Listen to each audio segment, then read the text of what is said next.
3 days had passed since the destruction of the Velthor Armada. Earth was still in shock. News programs played the footage over and over. The alien ships folding in on themselves, the debris spreading across orbit, the impossible victory that no one had expected. People celebrated in the streets. Children painted pictures of the battle. Songs were written about the heroes who saved humanity. But for Admiral Tahoe, there was no celebration. He stood in a recording studio on the defense station, preparing to send a message that would travel across the entire galaxy. Every intelligent species with the ability to receive radio signals would hear his words. This message would define humanity's place in the universe for centuries to come. Commander Hana stood beside him, reviewing the script she had written. Defense Minister Wu Jin watched from the corner of the room, his tired eyes showing the weight of what they had done. And Scientist Yuna was there too, operating the equipment that would broadcast the message at speeds faster than light. "Are you ready?" Hana asked. Taiho looked at the camera in front of him. It was a small device, simple and ordinary, but it would carry his face and voice to stars he had never seen. "No," he admitted, "but I will do it anyway." Yuna pressed a button. A red light appeared on the camera. The recording had begun. Taiho straightened his back and looked directly into the lens. When he spoke, his voice was calm and steady, carrying the authority of a man who had led nations and won impossible battles. "To all civilizations of the galaxy, this is Admiral Tahoe of the planet Earth. I speak on behalf of the human species. 3 days ago, a fleet of 12,000 ships from the Velthor Empire entered our solar system. They demanded our surrender. They called us insects. They threatened to destroy our world and enslave our people." He paused, letting the words settle. "We gave them a warning. We asked them to leave in peace. They refused. They believed we were weak. They believed we were primitive. They believed their power made them invincible." Tahoe's eyes hardened. They were wrong. In 10 seconds, we destroyed their entire fleet. Not a single ship survived. Not a single soldier escaped. 12,000 ships, millions of soldiers, erased in the time it takes to draw a breath. The Velthor Armada no longer exists. Around the galaxy, beings of countless species watched their screens with growing shock. Some had heard of the Velthor, a species so powerful that entire sectors of space surrendered at the mention of their name. And now they were gone, defeated by a species most had never heard of, from a planet most could not find on a map. Taiho continued, "I want to be clear about something. Humanity does not seek war. We do not want to conquer other worlds or enslave other species. We are explorers, scientists, artists, dreamers. We want to learn about the universe and share what we know. We want to make friends, not enemies." His voice softened slightly, becoming almost warm. "To any civilization that comes to us in peace, we offer friendship. We offer trade. We offer cooperation. We will share our knowledge, our culture, our technology. We will welcome you as neighbors and partners.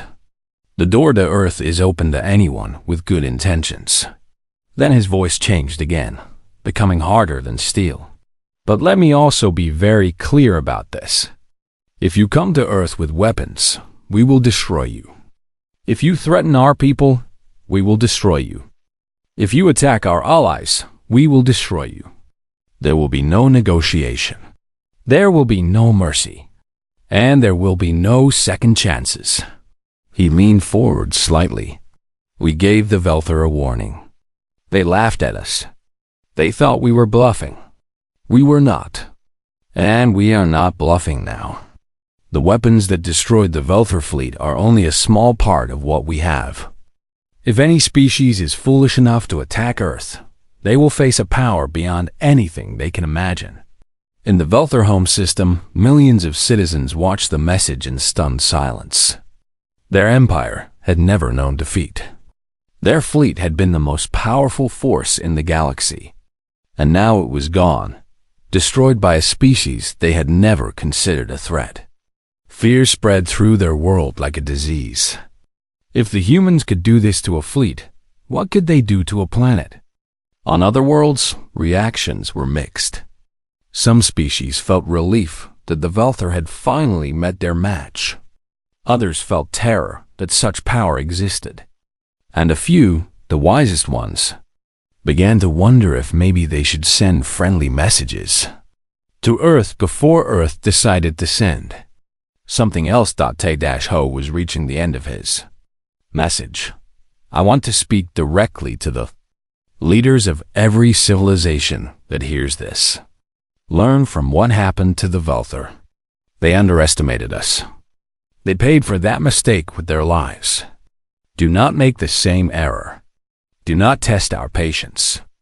Do not assume that because we prefer peace, we are incapable of war. He straightened to his full height. Earth extends its hand in friendship to the galaxy. But that same hand can form a fist. And when it does, stars themselves should tremble. He paused for a moment, then spoke the final words. This is Admiral Te-Ho of Earth. Remember what you have seen. Remember what we have done. And ask yourselves, is it worth finding out what else we can do? The red light on the camera went dark. The recording was over. Te-Ho let out a long breath and stepped back from the camera. That was perfect, Hana said quietly. Exactly what we needed. Was it too much? Te-Ho asked. Too threatening? Wu Jin shook his head from his corner of the room. It was truth. That is never too much. Yuna looked up from her equipment. The message is broadcasting now. It will reach the nearest inhabited system in approximately 6 hours. After that, it will spread across the galaxy. Within a month, every spacefaring civilization will have received it. Te-Ho walked to the window and looked out at Earth. The debris of the Velthor fleet was still visible. A ring of destruction orbiting the planet. In time, cleanup crews would collect it. Historians would study it. Children would learn about it in schools. But the message would last longer than any debris. It would echo through the stars for centuries, a reminder of what happened when someone threatened humanity. Hana joined him at the window. What do you think will happen now? She asked. Te-Ho was quiet for a long moment. Then he spoke. Some will be afraid. Some will be angry. Some might even try to attack us. But I think most will do the smart thing. They will leave us alone. They will respect us. And maybe, eventually, they will reach out in friendship. Do you think we can make friends with aliens? Te-Ho smiled, a rare expression on his weathered face. I think we can do anything. That is what being human means. We face the impossible, and we find a way. We were born on a small planet in an ordinary solar system. We should have stayed there, trapped by our limitations. Instead, we reached for the stars. And now the stars know our name. He turned back to the room. Today, we sent a message. Tomorrow, we will see who responds. But whatever happens, one thing is certain. He looked at his friends, his comrades, the people who had helped save humanity. We are no longer alone in the universe. And the universe will never forget us. Outside the window, Earth turned slowly in the darkness of space. Its people looked up at the stars with new eyes. They were not afraid anymore. They were not wondering if someone was out there. They knew someone was out there. And now, everyone out there knew about them. Humanity had announced itself to the galaxy. And the galaxy had listened. The story was just beginning. The alien fleet entered Earth's orbit exactly 10 hours after their first message. 12,000 ships arranged themselves in a perfect circle around the planet, their weapons pointed in every major city. From space, they looked like a crown of death, ready to rain fire upon the world below. Commander Vorak stood at the front of his command deck, watching Earth through the massive viewing window. The planet was beautiful, he had to admit. Blue and green and white, covered in clouds that moved slowly across its surface. In a few minutes, those clouds would turn black with smoke. The blue oceans would boil. The green lands would burn. All ships report ready, Commander, Kron announced. Weapons are locked on targets. Shields are at maximum. We await your order. Vorak smiled. This was his favorite moment of any conquest. The second before the destruction began, when the enemy still hoped they might survive. He imagined the humans looking up at the sky, seeing his ships, knowing that death was coming and they could do nothing to stop it. Open a channel to the planet, Vorak ordered. I want them to hear me one last time. The channel opened. Vorak's voice echoed across every speaker on Earth. People of Earth, your time has ended. You were given a chance to surrender, and you refused. You were warned, and you did not listen. Now you will pay the price. He paused, enjoying the moment. Any last words before your world burns? For a few seconds, there was silence. Then a voice responded. It was Admiral Taiho, speaking from the defense station. Actually, yes. I have a few last words for you, Commander. Vorak laughed. The Admiral? Are you going to beg for mercy? It is too late for that. No, Taiho said calmly. I am going to give you one final warning. Turn around and leave right now. In 10 seconds, we will fire. And I promise you, not a single ship in your fleet will survive. Vorak's laughter grew louder. 10 seconds? What can you possibly do in 10 seconds? Your weapons cannot even scratch our shields. Your missiles are slower than our children's toys. You are nothing. 10, Taiho said. This is ridiculous, Vorak muttered. All ships, prepare to fire. 9. Across the fleet, weapons hummed as they powered up. Thousands of cannons aimed at Earth, ready to unleash destruction. 8. Vorak raised his hand. Ready to give the order. 7. On the moon. Defense Minister Wujin sat in his command chair, his finger hovering over a single red button. 6. In her station, Scientist Yuna watched the screens. All cannons at 100% power. Targeting confirmed. We are ready. 5. Admiral Taiho closed his eyes. He thought of his daughter, who lived in Seoul. He thought of his wife, who had died 10 years ago. He thought of all the people on Earth who were counting on him. 4. Commander Vorak snorted with contempt. These humans are insane. They think counting will save them. 3. Across the solar system, 10,000 gravity pulse cannons locked onto their targets. Each cannon aimed at a cluster of alien ships. 2. Wujin pressed the button. 1. For a fraction of a second, nothing happened. The alien fleet floated in silence. Vorak opened his mouth to give the order to fire. He never finished the word. Space itself seemed to bend. Across the entire orbit of Earth, tiny points of absolute darkness appeared. They were gravity wells, artificial black holes no larger than a marble, but with the pulling power of a small planet. And they appeared inside the alien fleet, thousands of them. One for every 2 ships. The effect was instant and horrifying. Ships that had seemed invincible suddenly crumpled like paper. Their shields, designed to stop energy and matter, could not stop gravity. Metal screamed as it folded inward. Engines exploded. Weapons misfired into empty space. 12,000 ships began to die at the same moment. On the flagship, alarms screamed. The deck tilted violently as the ship was pulled toward one of the gravity wells. Vorak was thrown from his feet, slamming into the wall. Kron flew past him, disappearing into the chaos. What is happening? Vorak screamed. What are they doing? No one answered. The crew was too busy dying. The flagship twisted, its metal frame bending in ways that should have been impossible. Vorak watched in horror as the viewing window cracked, then shattered.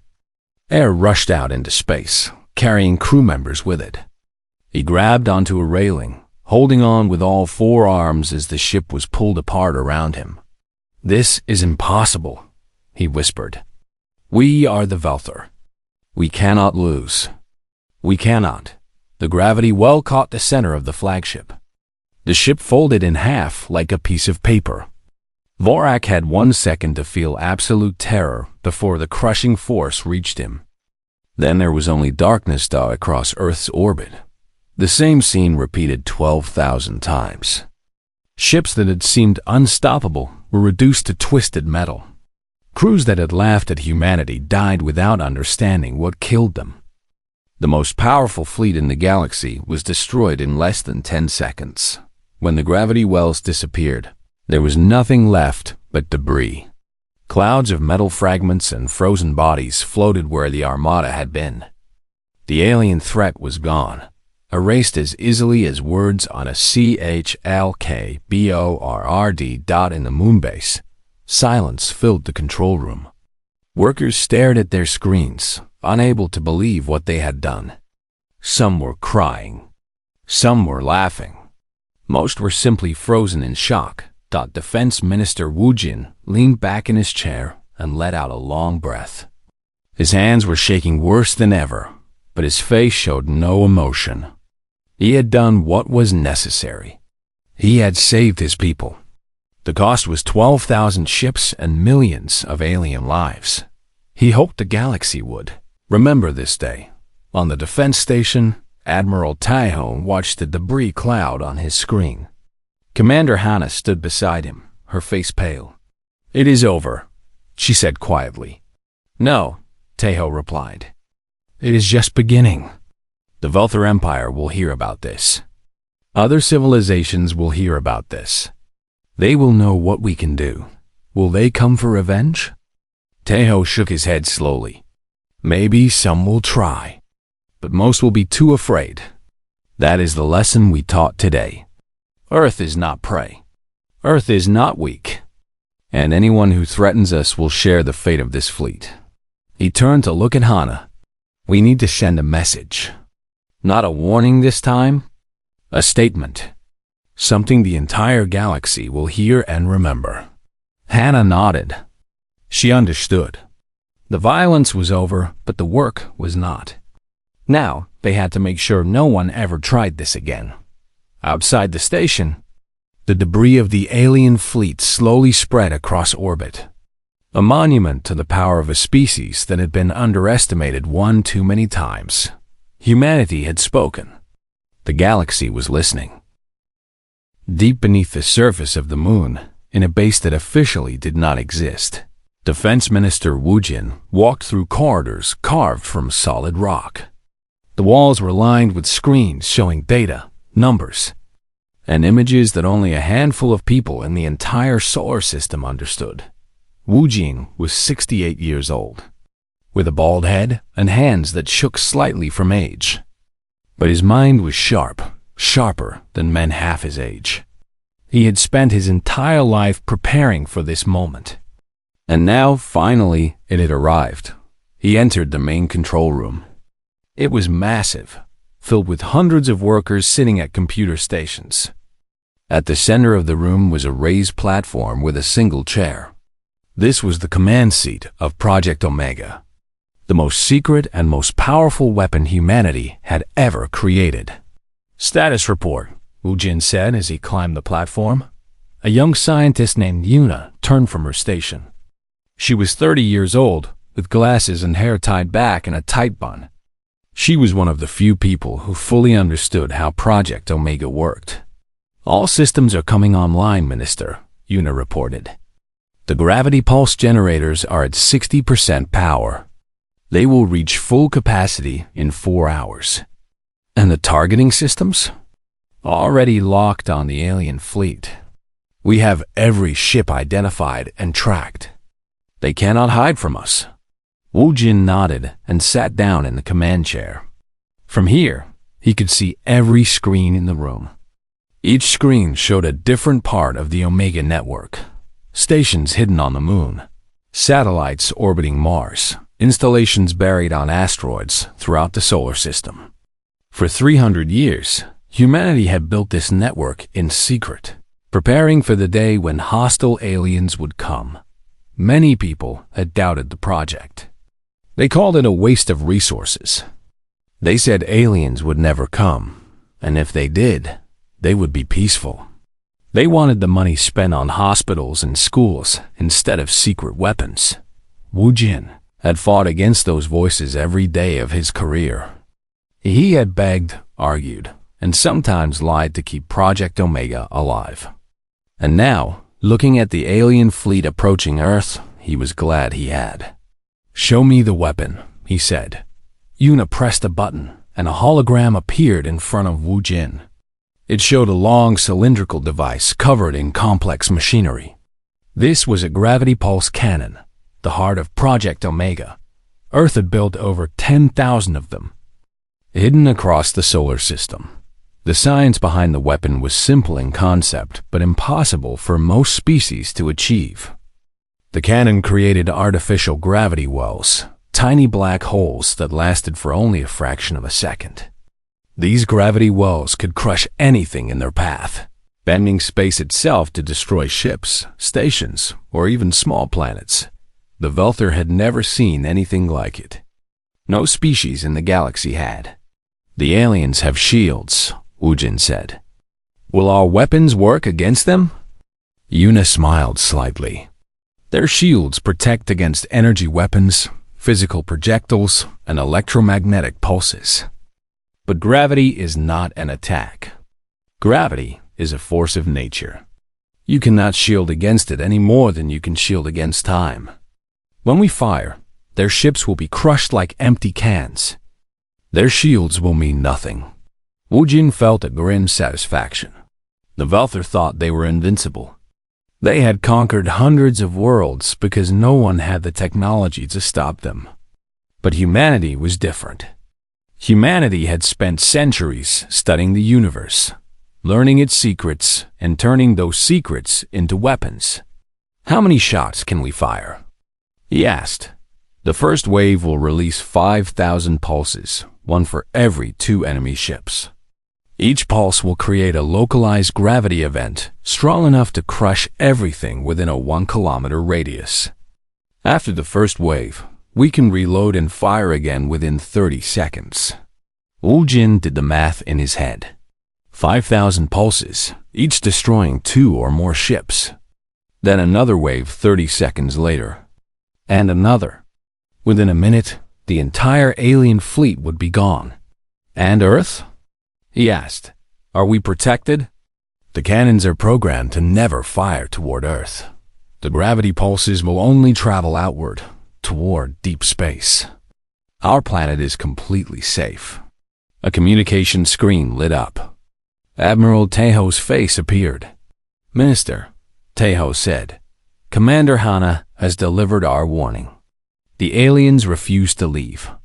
"I expected nothing less," Wu Jin replied. "Their arrogance blinds them. Protocol Mega is authorized by the Defense Council. You have permission to fire when ready." Wu Jin took a deep breath. This was the moment. After 3 centuries of preparation, after countless arguments and sacrifices, humanity was about to reveal its true power to the galaxy. "Understood," he said. "We will be ready when the time comes." The screen went dark. Wu Jin turned to Yuna. "Begin final preparations. I want every cannon at full power before the aliens reach orbit. When they get close enough, we fire. Not a single ship escapes." "Yes, Minister." As Yuna returned to her station, Wu Jin leaned back in his chair and closed his eyes. He thought about all the people who had worked on this project over the years. The scientists who discovered gravity manipulation. The engineers who built the cannons. The workers who constructed the hidden bases. Many of them had died before seeing their work completed. Many had never known what they were truly building. But Wu Jin knew. He had always known. And today, their work would save humanity. On the alien flagship, Commander Vorak watched Earth grow larger on his viewing screen. The planet looked peaceful, unaware of the doom approaching. Vorak imagined the humans down there, panicking and crying, begging their gods for salvation that would never come. "Commander," Kron said, stepping beside him, "our weapons are fully charged. We can begin the bombardment as soon as we reach orbit." "Excellent," Vorak replied. "Target their largest cities first. I want them to watch their civilization crumble before they die. What about the human who contacted us? The female diplomat?" Vorak's eyes narrowed. "Find her station. Capture it. Bring her to me alive. I want to see her face when she realizes how wrong she was." "Yes, Commander."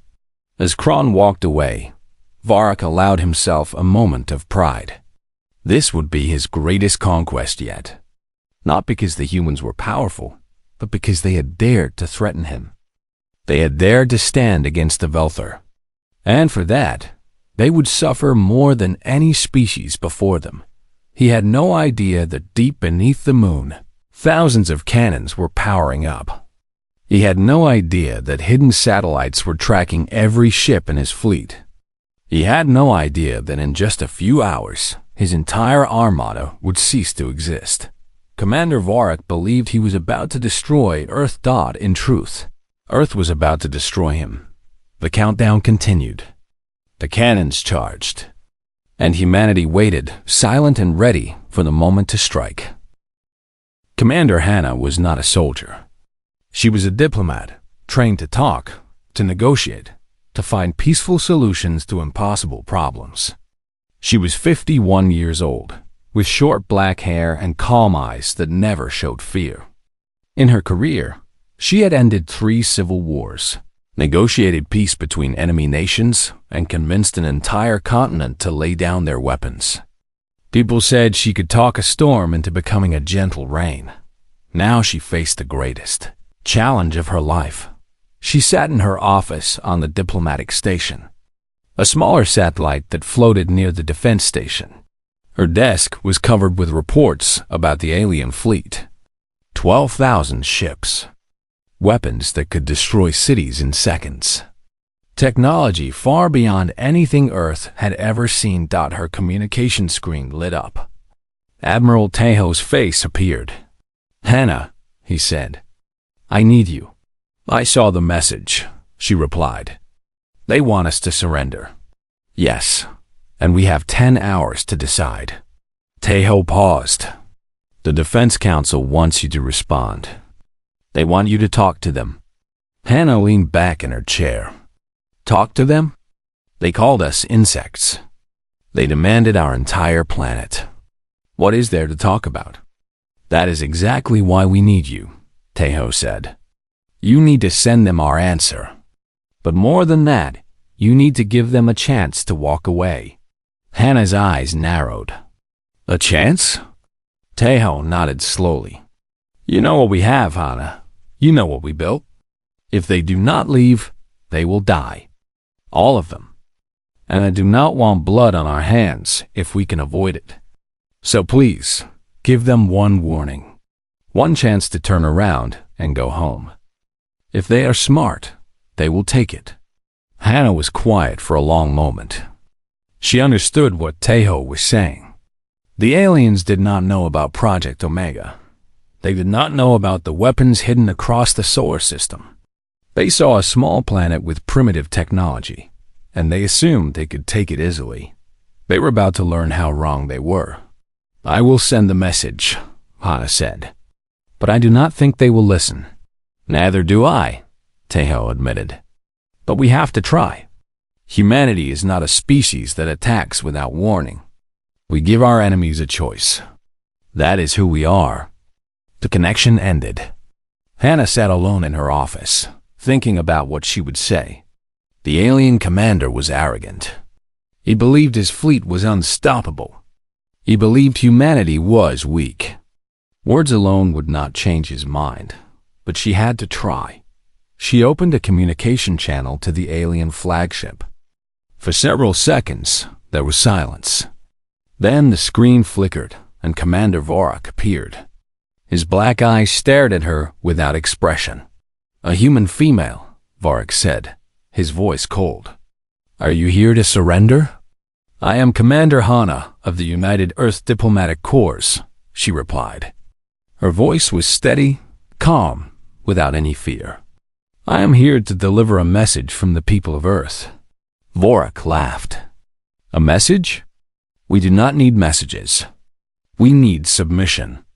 Get on your knees and beg for mercy, and perhaps I will let some of your people live as slaves." Hannah did not move. She did not blink. "Commander Vorak, I will speak plainly. You do not know us. You do not know what we are capable of. You see our nuclear weapons and think they are our greatest power. You are wrong." Vorak leaned forward, interested despite himself. "Oh? And what power do you have that could possibly threaten the Velther Empire?" "That is not for you to know," Hana said. "What I will tell you is this. Leave. Turn your ships around and go back to wherever you came from. If you do this, there will be no conflict. No death. You can tell your empire that Earth was not worth the trouble. You can save your fleet and your lives." For a moment, Vorak was silent. Then he burst into laughter. The sound echoed through the communication channel, harsh and mocking. "You threaten us?" he said. "You, a species that cannot even leave your own solar system? You, who still fight wars among yourselves over water and land. You dare to threaten the Velther?" "I am not threatening you," Hana said calmly. "I am warning you. There's a difference. A threat is made in anger. A warning is made in wisdom. I am giving you wisdom, Commander. Take it." Vorak stood from his throne and walked closer to the screen. His forearms spread wide, and his teeth showed in a cruel smile. "Let me tell you something, human. In my life, I have conquered 63 worlds. I have destroyed species that existed for millions of years. I have burned planets to ash and watched civilizations crumble. And in all that time, no one has ever defeated the Velther. No one has even come close." He pointed at Hannah through the screen.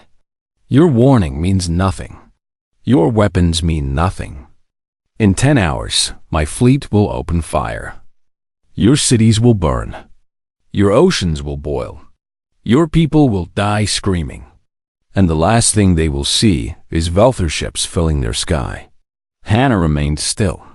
Her face showed no emotion, but inside, she felt a deep sadness. She had given them a chance. She had tried to save them, and they had laughed at her. "Commander Vorak," she said quietly, "I am sorry." Vorak frowned. "Sorry? For what?" "I am sorry that you will not survive the next day. I am sorry that your entire fleet will be destroyed. And I am sorry that you were too arrogant to save yourself when you had the chance." She leaned closer to the screen. "This is your only warning. Leave now, or face the consequences. Earth does not make empty threats. We do not bluff, and we do not repeat ourselves." For just a moment, something flickered in Vorak's eyes. It might have been doubt. It might have been fear, but it was gone quickly, replaced by rage. "You will pay for those words, human," he growled. "When my ships reach your planet, I will find you personally. I will make you watch as your world burns. And then I will kill you slowly." "You will try," Hana said. "Goodbye, Commander." She ended the transmission. The screen went dark. Hannah sat in silence, her hands folded on her desk. She had done what she was asked. She had given them a warning. They did not listen. She pressed a button on her desk, connecting to Admiral Tae-ho. "It is done," she said. "They refused." "I expected as much," Tae-ho replied. "Then we have no choice. Prepare Protocol Omega. Are you sure?" Hannah asked. "Once we use it, the entire galaxy will know about us. They will know what we can do." "Let them know," Tae-ho said. Let every civilization in the universe see what happens when you threaten Earth. Maybe then, no one else will make the same mistake." Hannah closed her eyes. When she opened them again, her sadness was gone. In its place was cold determination. "I will inform the council," she said. "May the universe forgive us for what we are about to do." The warning had been given. The enemy had refused. And now, humanity would show the galaxy why they should never have come to Earth. The stars had always been quiet.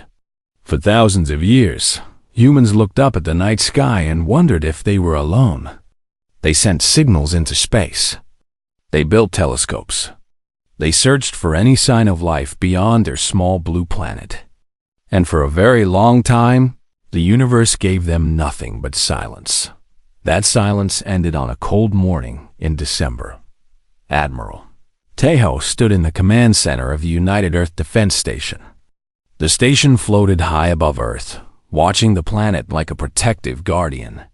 Tejo was 62 years old, with gray hair and tired eyes that had seen too many battles. He had fought in the water wars of 2089. He had led troops during the Great Unification, when all the nations of Earth finally became one. He thought he had seen everything. He was wrong. "Sir," said Lieutenant Mina, her voice shaking slightly. She was young, only 25, and this was her first year on the station. "We have contacts. Many contacts." Tejo walked to her station and looked at the screen. His blood turned cold. The screen showed space beyond the moon. In that space, there were ships. Not 10 ships. Not 100 ships. 12,000 ships. They appeared from nowhere, as if space itself had opened a door and let them through. The ships were massive, each one the size of a small city. They were black and angular, covered in strange symbols that glowed with purple light. "Get me a full scan," Tejo ordered. His voice was calm, but inside, his heart was racing. The scan results came quickly. The ships were made of materials that Earth computers could not identify. Their weapons were charged and ready. Their shields were active.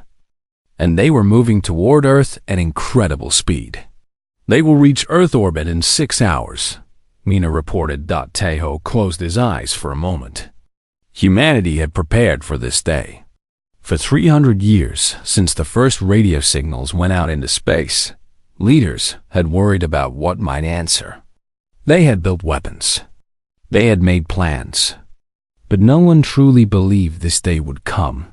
"Send a message to all defense stations," Tejo said. "Wake up, everyone. This is not a drill." Within minutes, the entire planet knew. People stopped their cars in the middle of roads to look at the sky. Children were taken home from schools. Factories went silent. Everyone waited and watched as the alien fleet came closer. On the alien flagship, the largest ship in the center of the fleet, Commander Vorak sat on his throne of bones. Vorak was a Velther, a species that had conquered 300 worlds across the galaxy. He was tall, with gray skin and 4 arms. His eyes were completely black, showing no emotion at all. "Show me this planet," Vorak ordered. A screen appeared before him, displaying Earth, blue oceans, green lands, white clouds. It was a beautiful world, full of life and resources. Vorak smiled, revealing rows of sharp teeth. "Such a small planet," he said. "And the creatures living there are so young. They have only been in space for 300 of their years. They are children." His advisor, a smaller Velther named Kron, stepped forward. "My lord, our scans show they have nuclear weapons. They have orbital stations. They have a unified government." "Nuclear weapons," Vorak laughed. The sound was cold and cruel. "We stopped using such primitive tools 1,000,000 years ago. Their weapons are toys compared to ours. Should we send them a message, my lord?" "Yes. Tell them they have 10 hours to surrender. Tell them to give us their planet, their resources, and their people as slaves." If they do not agree, we will burn their world to ash. The message was sent across all of Earth's communication systems. Every radio, every television, every phone received it at the same time. The alien commander's face appeared on billions of screens. He spoke in perfect English, his voice translated by advanced technology.